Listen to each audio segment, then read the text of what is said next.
Everybody, welcome. We are now on our next presentation, which is by Professor Atina Grossmann.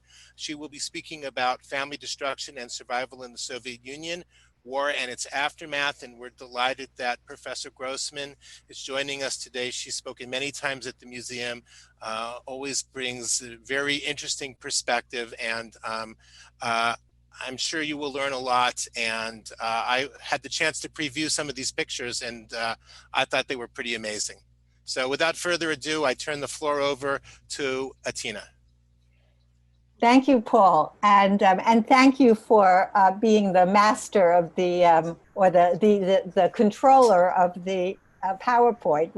We thought that that might work better. We'll see. Anyway, I'm really very happy to be here.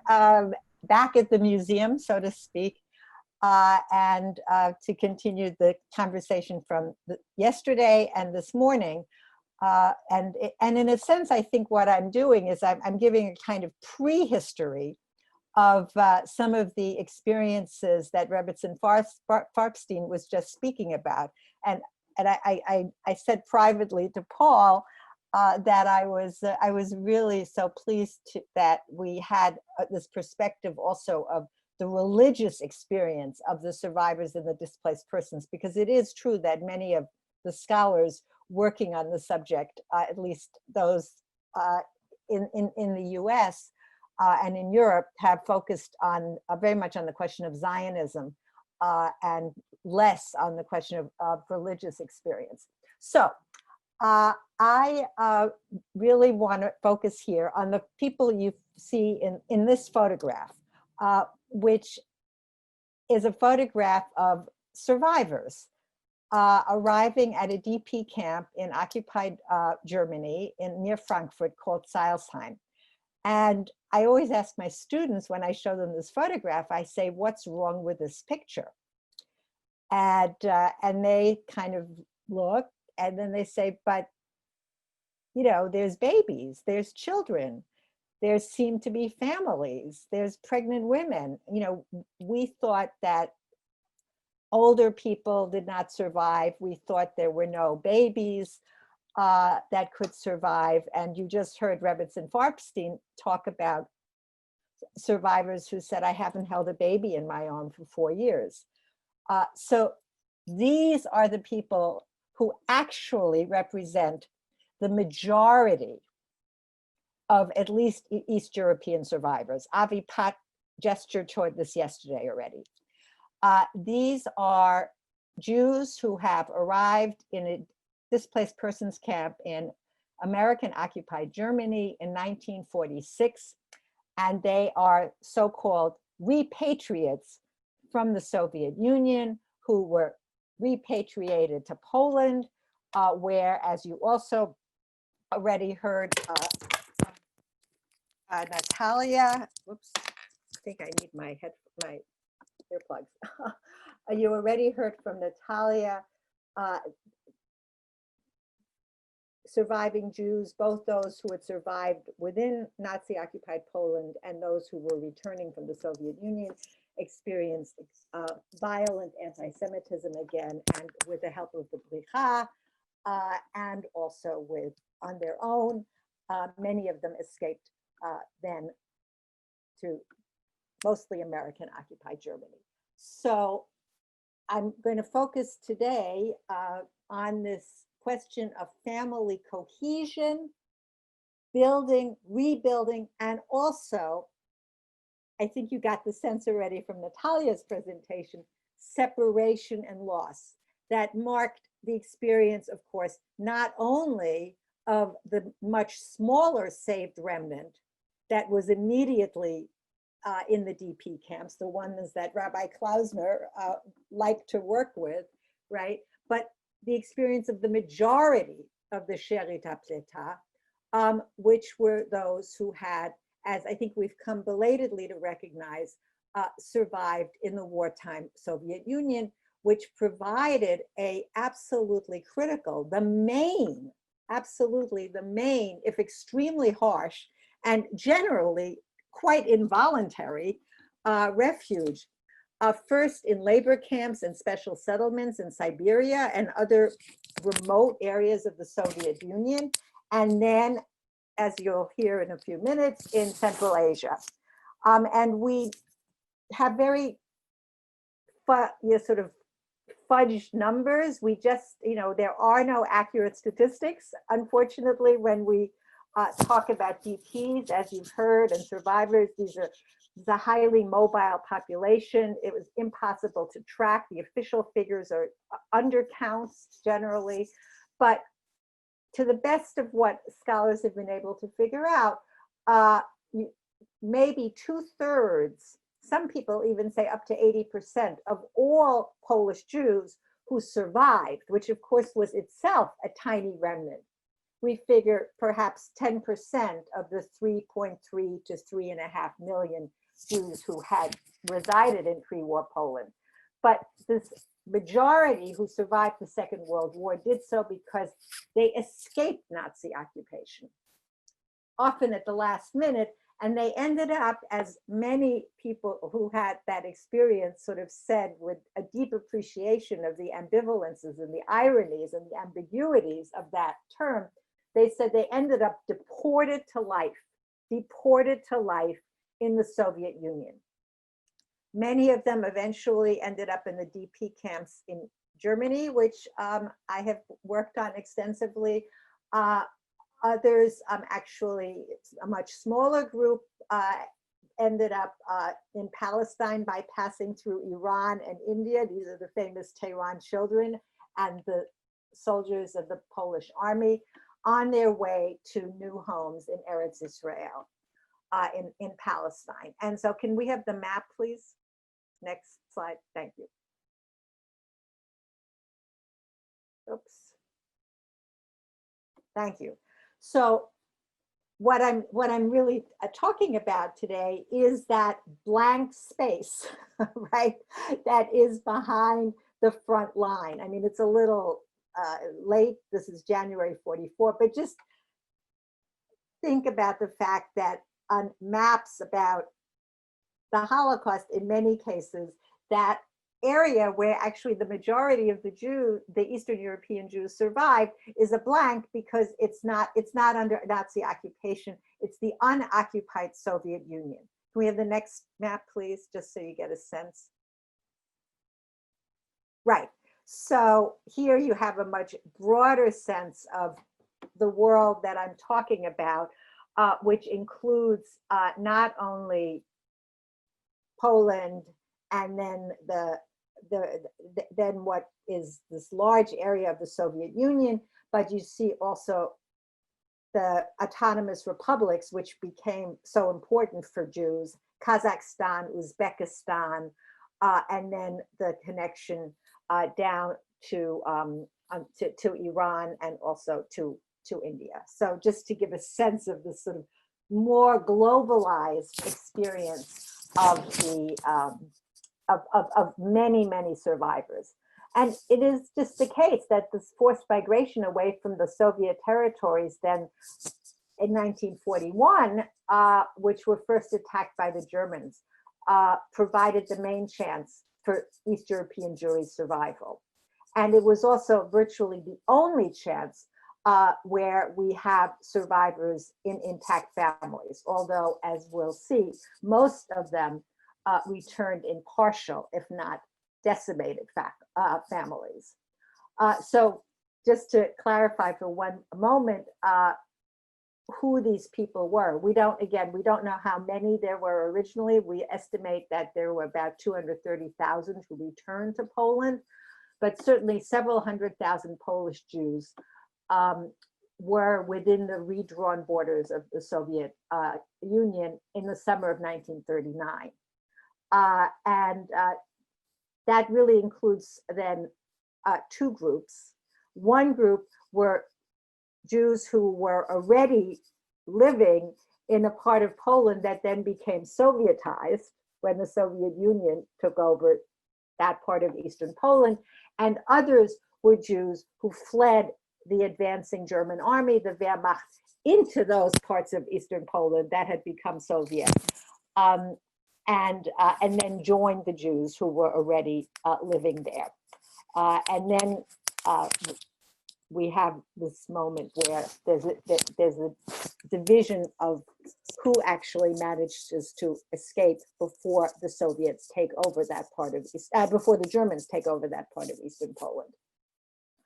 And the ironic story here, when we're talking about how did families endure this this experience, is that having escaped the Nazis, either by being in what was Soviet Poland or having run there, these Polish Jews faced this deportation to life as suspect foreigners, because they were Poles, in 1940 to forced labor camps and special settlements because they were aliens.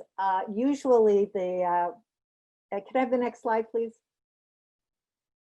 Here you see some Polish Jews in a labor camp in Komi, which is actually up near in the so-called Arctic parts of the Soviet Union.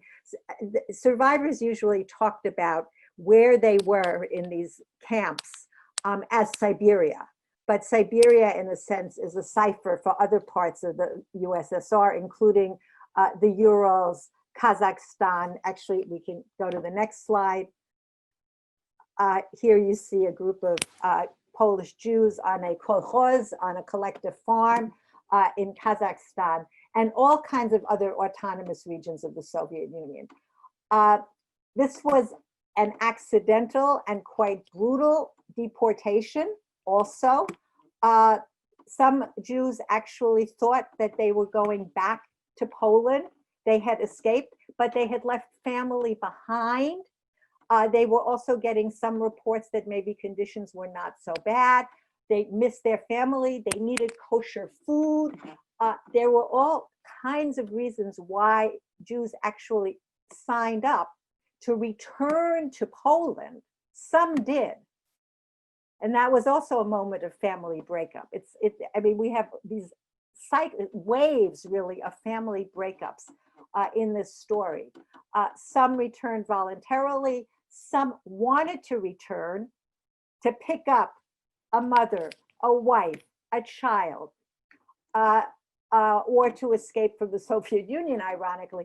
But in fact, those trains turned out to be precisely the trains that took them to these special settlements and labor camps all over the Soviet Union.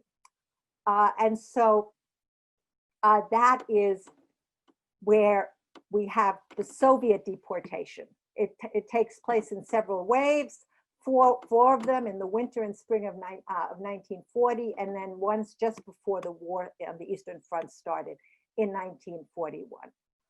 Now, who those people are is already marked by the story of family separation. And Eliana Adler, a wonderful historian, who is also, someone that the museum knows, is actually her book on survival on the margins, she calls, which is really about this family dynamic, is going to be out soon, and it will be wonderful. So a lot of this is also based on my research, but also on her research. In general, what we know is that sort of operating on sort of conventional gender and generational expectations, who was more likely to flee? Men and young people. Men, because they were deemed to be more endangered, that they would be more likely to be called up for military service. They were more likely to be arrested. Women, again, picking up on traditional roles, more likely to stay behind because they had very young children, they were pregnant, they needed to take care of the elderly or of sick people. They were the ones who was going to hold down the fort at home while the men escaped. Always in the expectation that these families would be reunited. Remember, these people were making these wrenching decisions about whether to flee or not, to the Soviet Union. And then once the war started, once again, whether to stay put or to join the evacuation into the unoccupied Soviet Union. These were decisions that were made without knowing the full extent of what these decisions would actually mean, the often fatal consequences. One thing that does seem to be true, and that is borne out by a great deal of research, is that these decisions were often made in the context of family. You already saw that in Langes der Weg, right? You know, the sort of the discussions around the Shabbat table. Families really tried to figure out what was the right decision, who should go, who shouldn't. But it was a decision that was really marked by conflict also. And these conflicts proved to be all the more traumatic in light of the later knowledge that moves that were made in this kind of panic and uncertainty would in fact often lead to permanent separation. And we have so many stories. The older sibling who tried to convince the father to let him take a younger one. Sometimes women wanted to flee, but men wanted to stay and protect what they had. There's so many, you know, there are as many stories as there are memoirs and testimonies. And very often we hear also about grandparents who always remembered that the Germans hadn't been so bad in World War I. So why worry about them now? We have these testimonies. Grandma Naomi did not want to go. She said she was too old also and did not want to be a burden to the young. Whether they really did not want to go, or whether they were doing this because they really believed the Germans were going to be okay, or whether it was indeed that they did not want to be a burden, those are questions we have to tease out of the testimonies. There were parents who pushed their children to run. There were also young people, often who were already involved in socialist or communist youth movements, or socialist Zionist youth movements, who defied their parents and then fled to the Soviet Union. So there were debates and arguments within families about what to do, with no real inkling about what those decisions meant. For sure, families expected that they would be reunited, which in many, many cases was not the case. And the fact that more young people and more men fled is also reflected when we study it in the gender and age dynamics that we see in the ghettos of those who were left behind, and also then later in the DP camps. Then in the chaos of the flight to the Soviet Union, families or those groups of friends and siblings often, but also intergenerational groups, often were separated already on the escape route. Certainly when those Poles were deported then from their Eastern Polish, now Soviet homes in 1940, there was once again this trauma of family separation.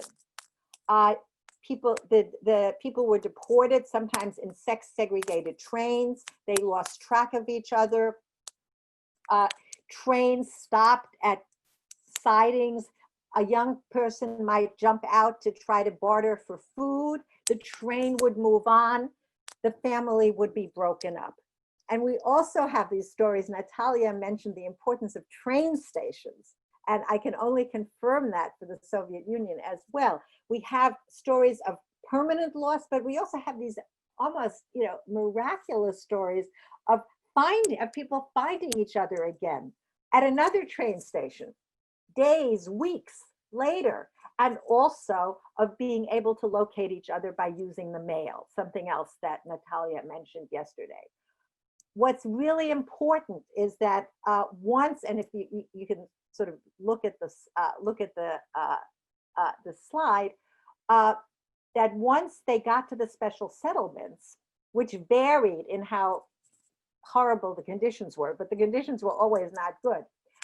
Families often were allowed to stay together, even if the space was only one corner of a very primitive hut in the tundra of Siberia, if they had managed to stay together or find each other again. These deportees labored in factories, in mines, in forests, or on the collective farms that you see here. They endured hunger, disease, exhaustion, mistreatment, sheer shock at their sudden uprooting. These were mostly urban Polish Jews into these very unfamiliar circumstances. They were dropped off at seemingly random villages and towns and told that they should build new lives in exile. They would never leave this exile, but they would build new lives and their children would become good communists. We have many stories about that. I'm sorry to interrupt. I think something on your desk, maybe it's your hand, maybe it's something else, is hitting something else that makes it a little like we're hearing a clicking sound on your mic. Are you touching a keyboard or anything? I am, because yes, I am, because thank you for telling me, because I'm moving my text. Okay. I wonder if I can do it. Is it better? No. Yeah, I'm moving my text. Okay, is there a way to put the mic farther from your hand? Are you using the, is the mic on your earpiece?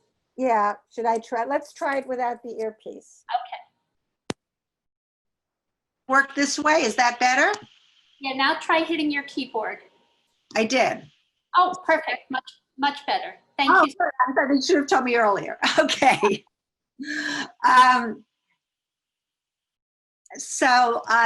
These are very difficult conditions, but it's also important to point out that in contrast to Nazi-occupied Poland, these were conditions that did not specifically or exceptionally affect Jews, because to one degree or another, all Poles, Jewish or not, and in some ways as the war came, all inhabitants of the Soviet Union were subjected to these wartime conditions.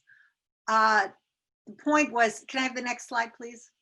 This is, yes, these are actually Polish, Jewish, Polish, and even Soviet children together in a school near a special settlement in Siberia in Irkutsk. So children went to school, babies were born, there were makeshift barter and bribe systems that helped keep people alive. Sometimes there was a kind commandant or some clandestine aide that turned out to be a Jewish officer. Those stories are told often. The next part of the story, which is another moment of separation, came in June 1941 when war came to the Soviet Union, and there was actually a so-called amnesty between the Polish government in exile and the Soviet Union. Now they became allies. Two key results: a Polish army under General Anders was formed, which was supposed to eventually get to Europe and fight the Germans, and the Poles were released from these camps. The Poles were released from these camps. And so we have another chaotic migration. And the Polish Jews sort of study maps. They try to figure out, where are we going? They followed rumors that there was this place in the southern part of the Soviet Union, Central Asia, where the climate was warm. There was a lot of fruit. They remembered having read a book which was widely read in Yiddish with a dangerous but enticing title, misleading title, Tashkent, City of Bread. And so they embarked on this rush south. And they found instead, when they tried, for example, to get to Tashkent, but also other cities and towns in Uzbekistan and Kyrgyzstan, in Central Asian republics, that they were faced with a new set of horrible conditions: hunger, overcrowding, typhus, cholera, despair. And they were together with all these other people who were now being evacuated, Soviet citizens, from the German onslaught, some of whom were Jews. So they were encountering suddenly not only the non-Jewish Poles with whom they were had been deported and with whom they fled then to Central Asia, but also Soviet Jews and the local population, which was predominantly Muslim, but being rapidly nationalized by the Soviets. So this is an extraordinary story in and of itself. But the point is that in some ways conditions became even worse because now they were refugees and they didn't even have their regular ration. And many, many people perished. It is again true that children tend to have very different memories than their parents. They talked about being in school, being able to create theater groups, find friends. They shared in the enthusiasm for the war. They remember learning Russian literature, reading Tolstoy, reading Pushkin. As older people and the very young were more likely to perish. Children and adolescents were aware of their parents' struggles, but they did not necessarily share them. For us children, the barge trip to the special settlement was an adventure, but the adults were very worried, as one person wrote. And the point here again is that when we talk about family, we have to think about gender and age. Gender and age are always the key categories. And so even under these very difficult circumstances, in some ways, women maintained their roles as the social glue. They were the ones in the settlements who tried to gather food, grow vegetables, stretch food, spend time looking for bread, spending whole days in line. That continued in Central Asia. In some ways, and this is an interesting point that I just want to make, in some ways, the gender roles, I think, held more for women in terms of their expanded social responsibilities than for men, because they continued to be the ones who tried to make do, to find the food, to care for the sick, to try to keep as many people in the family alive as they could. Men initially, I think, were more displaced. It was very difficult for them to do the backbreaking and dangerous labor to which they had been assigned in the special settlements. And they were also much more likely, once they got to Central Asia, to find work either in legitimate Soviet enterprises. Actually, could we, no, I'll wait for a minute. In legitimate Soviet enterprises, or also on the black market. And there's an interesting kind of gender reversal that takes place for the men, but not so much for the women, because Jewish men experience their masculinity in a different and novel and unfamiliar way. Whereas women were less likely to face that dilemma. Now, because Jewish men had to struggle, for example, when the chance came to join the Polish exile army, that would have been an escape for them and their families through Iran and India to Palestine, Jewish men had to struggle to be recognized as fit for the military in this. Can we go to the next slide, please? To be recognized as fit for military service in this exile army, which was also quite anti-Semitic. But they had a chance, some 6,000 of them, to join that evacuation. Very few women were. If they did, they were able to do so as wives or as medical personnel. Here you see a group of Jewish doctors on their way escaping to the Soviet Union. Could I have the next slide, please? And here you see a group of Polish men who are about to join this exile army. They are the exceptions who were able to actually escape. And it was difficult for them to do that. They had to prove their patriotism. They had to prove their physical fitness. Jews were convinced that, Poles were convinced that Jewish men were neither fit for military service, nor were they going to be patriotic Jews. Patriotic Poles, sorry, I keep saying that. For those men who stayed behind, can we, let's go to the next slide. Yes. a group of young people. This is obviously a posed photo, but even a posed photo tells you something about how people were able to look. So healthy looking young people. But there was this interesting reversal because the men not only had to prove their fitness if they wanted to somehow get into this Polish army, but at the same time, those who stayed behind were often the only men, young men, left in the Soviet territory because everybody else had been drafted, and some Polish Jewish men also were drafted, but most were not. So they were suspect as war shirkers. This is a whole story about a Tashkent front, quote unquote, where Abram worked the black market and Ivan fought at Stalingrad. This became part of an anti-Semitic trope. But they also were suddenly these very desirable partners, sex partners and potential providers, where in a world where most eligible men had been conscripted and were gone.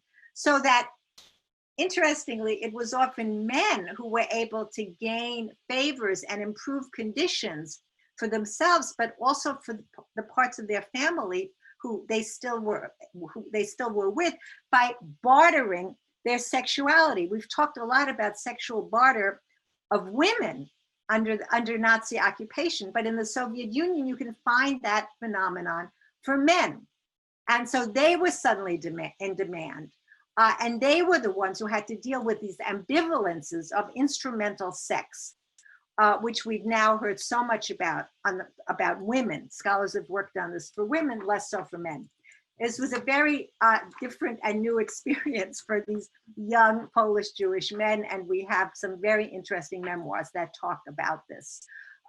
One wrote, "The women living in the village where I was fought for us. No wonder, because we were the only young men available." Some people thought that this was a legitimate way to try to organize survival.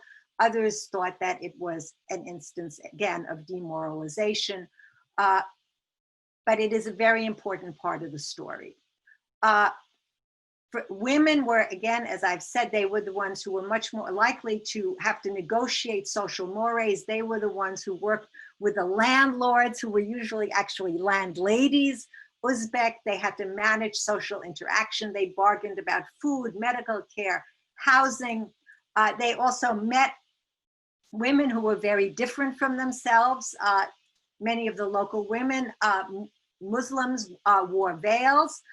They were struck often by their hospitality. At the same time, they were struck by the sort of toughness of Soviet women who had been propagandized and socialized into roles of being new Soviet women. This was true for Jewish Soviet women as well as men.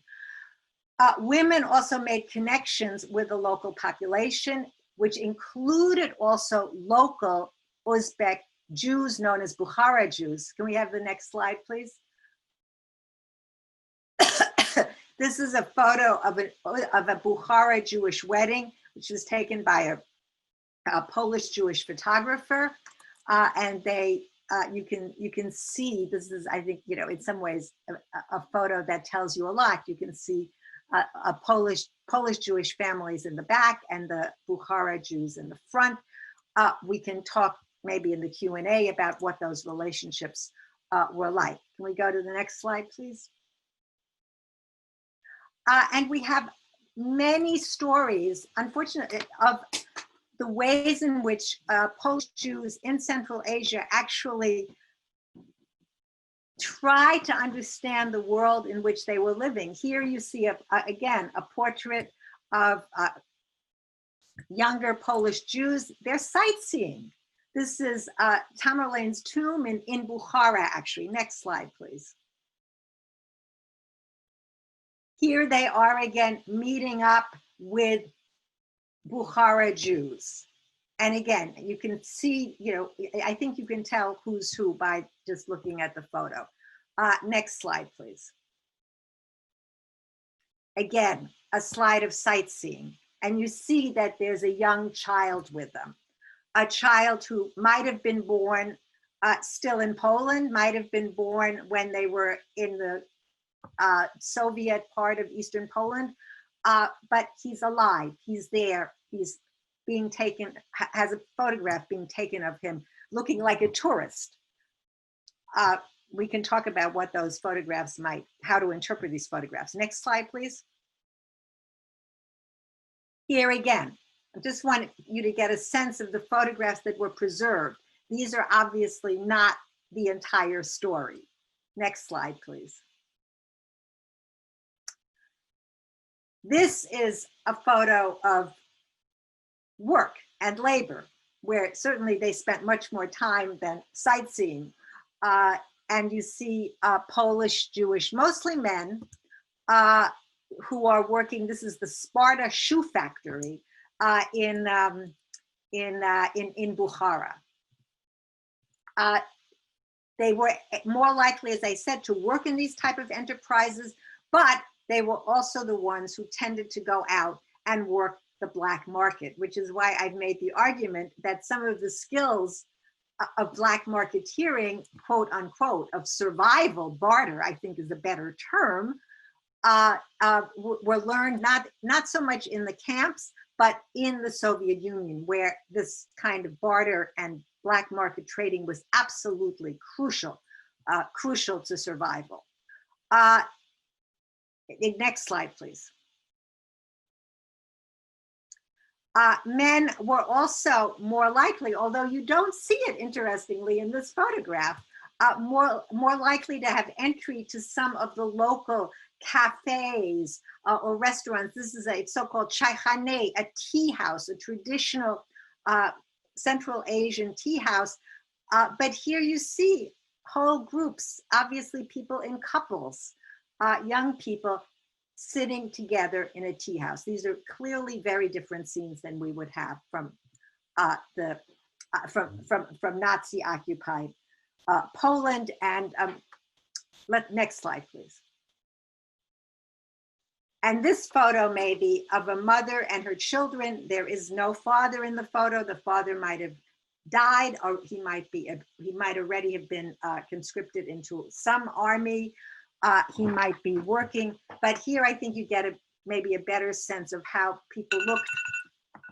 I'm getting to my, of how people looked when they arrived in Central Asia than some of those other photos. So we have this kind of very contradictory perception of women in many of the memoirs. I'm going to go for 5 more minutes. That was my 5-minute warning. That children often describe the mothers as self-sacrificing, absolutely dedicated to keeping at least as much of the family alive as they could, to the point of denying themselves food, struggling to find medicines which were not available in the war. But they're also presented often as the most exhausted, the most depressed, weighed down by this responsibility of keeping the family alive, which often they could not do for all of them. Mama tried her best. That's often the story. They are presented both as self-sacrificing heroines and as, quote, nervous wrecks. We hear a lot about family conflicts just caused by stress. My parents were constantly fighting. My mother cried often. My father was unusually irritable. Next slide, please. In that situation, once again, separation. Families, or often a surviving parent, put a child into an orphanage. Here you see Bukhara, Warsaw, a Polish orphanage. These were run by the Polish government in exile until 1943. So again, a story of contradiction. You saw the children in school, but also children who are put into orphanages simply so that they will be able to eat, and eventually also in the hope that some of these children then in 1942 will be able to get out with the Anders Army. So it's a story of extraordinary, really, contradiction, which is reflected, I think, in these photos. There's also this other important moment. Can I have the next slide, please? This is another. Here we have children still in an orphanage, and then the next slide, please. there's another moment of breaking up the family when the children that were in these orphanages, these are the so-called Tehran children. Michal Dekel has written a book about this that you may know. Many of them were not really orphans. They might have had a surviving parent, but they were placed in these orphanages so they could join the Anders Army in its flight out of the Soviet Union to Tehran, where they end up in these transit camps. These are just, next slide, please. You can just see the two photos. Together with about 6,000 Jewish soldiers, you saw their pictures. They eventually, next slide, please.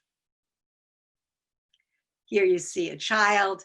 They eventually did, after a long adventurous trek, make their way indeed to Palestine, February of 1943. Next slide, please. Here they are arriving in Atlit in Palestine, having actually made it. Interestingly, they were among the first to give testimony about the terrible conditions. I'm keeping track of time, in the Soviet Union. They said, my father and mother got sick with typhus. They died on the same day. We cried all night and the next day buried them ourselves. 7 of us left Poland. 3 died of hunger and diseases. There were 7 of us, and only my brother Abram and I remained. Of the 15 people, 6 remained. So the point here is that the Soviet Union was a place where families survived, very, very rarely intact, but they were able to come back then to Poland with at least some of their family members. Could we, yeah, can I have the next slide, please? So that this is like baby Ben, he's holding the red flag. It's obviously taken by some kind of street photographer. The next slide, please. Here's his mother all dressed up for an official photo. The possibility was there to survive in the Soviet Union, even for those who then did not make it. It was really a tiny minority that made it with the Anders Army and eventually into Palestine. I think there was always this effort when family reunification was not possible already in the Soviet, in the transit camps in Iran and certainly in Palestine, to make sure that the children came out of camps where they might have been with Polish children and were brought back to into the all Jewish camps, because family became also, yes, Israel, the family of the state, of the ultimate state of Israel. Again, separation. Many of these children were never reunited with their families. Others, sometimes a mother arrives in Palestine in 48, finds that the child she had sent with the Tehran children transport had been killed in the 1948 war. So these are always reunions that are tinged with sorrow and with the shadow of the very different experiences during the war. Whether this is in Palestine, then in Israel, whether it's eventually in the DP camps in Poland, there are these divisions, right, between those who had managed to get out before the war. These are the uncles in America, those who had survived under different conditions within Nazi-occupied Europe, and finally this gulf between those who had been in the Soviet Union and those who had not. Point being, I'm going to just go very quickly through a whole set of photos to give you a sense of how this developed and why the survivors then said, we survived, but it was a very different kind of survival. It was not total. Much of that fate was shared by non-Jews, and it was only when they crossed the border into Poland. Next slide, please. Here they're learning that the war is over. And next slide, please. This is VE Day. That was VE Day in Bukhara. And here they are on the repatriation trains to Poland. And it was only when they crossed the border into Poland that they realized that they were actually the lucky ones. And that they came face to face with the vast graveyard that was Poland. And ultimately escaped again to the DP camps. Next slide, please. And here you see some slides of the move to out of Poland, this flight out of Poland in 1946. You see Jews crossing the borders. Again, you see babies, you see family groups, you also see singles. It's very hard to tell. Next slide, please. And here, the mothers who had still given birth in Poland and are now fleeing Poland again into the DP camps. There they are in transit with a baby. Next slide, please. I love this slide because it shows the proud fathers. We usually see men, we usually see mothers. The point is that once they got to Poland, they were confronted with the totality of the catastrophe, and those few survivors who came to greet them at those train stations that Natalia talked about, they could not believe their eyes. They all said, "You still have children. Ours have all been killed by the Nazis," and these children were not. So these are the people who then go to the DP camps, and that's it. I'm going to have to stop. Go to the DP camps and set up the lives that you're going to hear about some more in, I think, further lectures. Some of them set up new lives in parts of reoccupied, the so-called recovered territories in Poland, but not for long. And now, can we have the next slide, please? And here we see orphans moving across the border. Next slide, please. And finally, the families that come to the DP camps. And the point here that I just want to stress is that the families that we see in these photographs of DP camps and the children are not just the new families that were created, the ones we just heard about, but they were also the families or the parts of families that had survived in the DP camps. These children were not born in the DP camps. These are the children who had been born in, next slide, please. And then we'll just, here we have the weddings, but we also have those families who were already families when they came into the DP camps. Next slide, please. The babies, next slide, please. And then the kindergarten. Obviously, these children were the ones who had come from the Soviet Union. Next slide, please. And then I'm done. This, by the way, is baby Ben. You just saw him in the Soviet Union. Here he is, a child in a DP camp. There's still a lot we don't know. There are gaps in these stories. We don't know a lot, for example, about questions of sexual violence that might have been also the case, certainly were in the Soviet Union. There are many silences, but we now know much more than we knew even 10 years ago about the experience of what in fact was the majority of the Jewish survivors in the DP camps. Last slide, please. Actually, there's one more slide. This, I think you see something, there's a silence, there's a trauma to be talked about here. Next slide, please.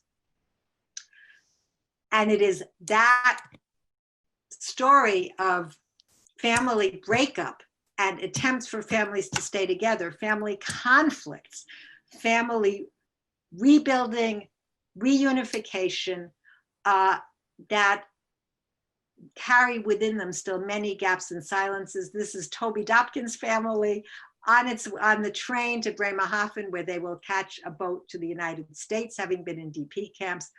Others, of course, ended up in Israel once the doors opened. But these are stories that continued into the dynamics of families after the war And in some ways, maybe the psychologists who've dealt with the survivors will have more to tell us here than the historians. Thank you. Thank you so much, Atina. That was wonderful. The chat box is open if you'd like to start submitting your questions. While we wait for some questions to come in, do you want a second to take a sip of water and breathe?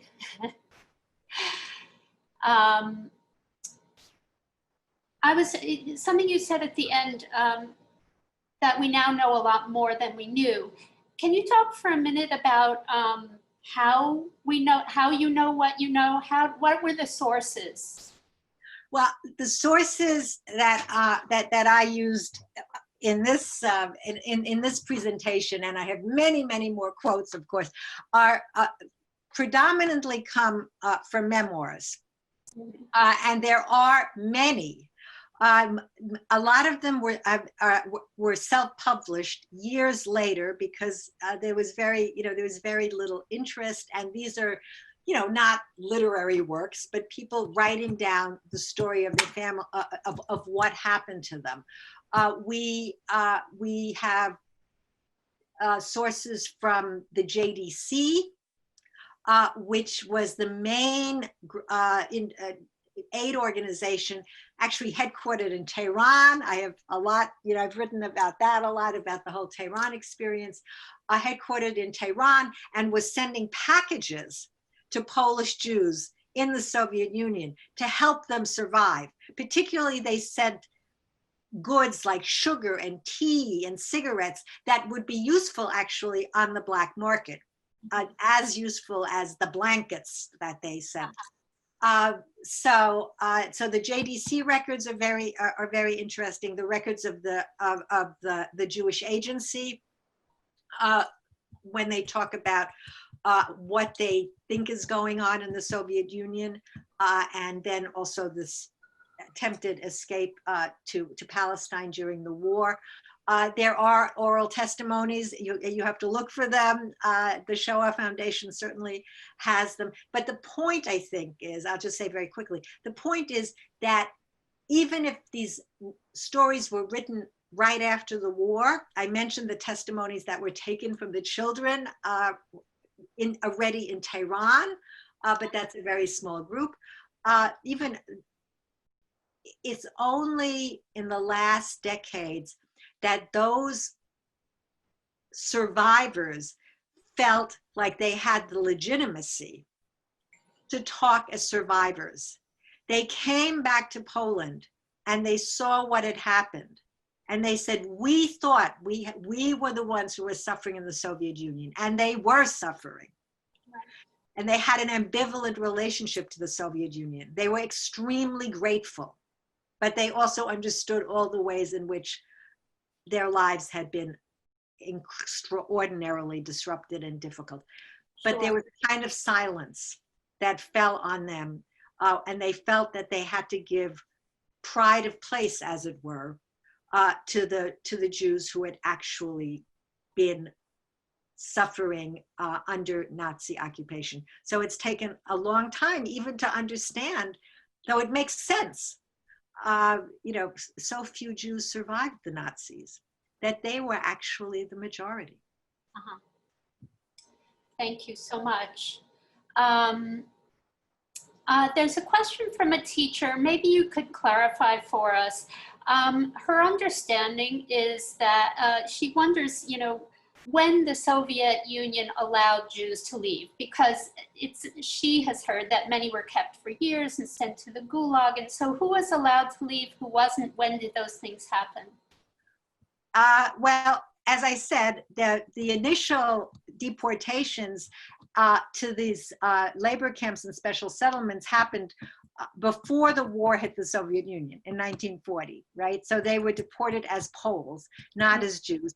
And Gulag is a somewhat misleading term because I think we associate Gulag with this whole landscape of prison camps, terrible prison camps in the Soviet, in the far reaches of the Soviet interior.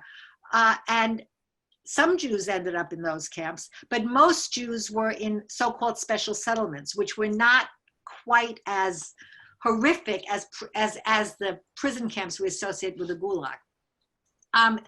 Then after June 1941, when the Soviet Union was attacked and entered the war, Jews left those settlements. They were amnestied, quote unquote, and they went to Central Asia.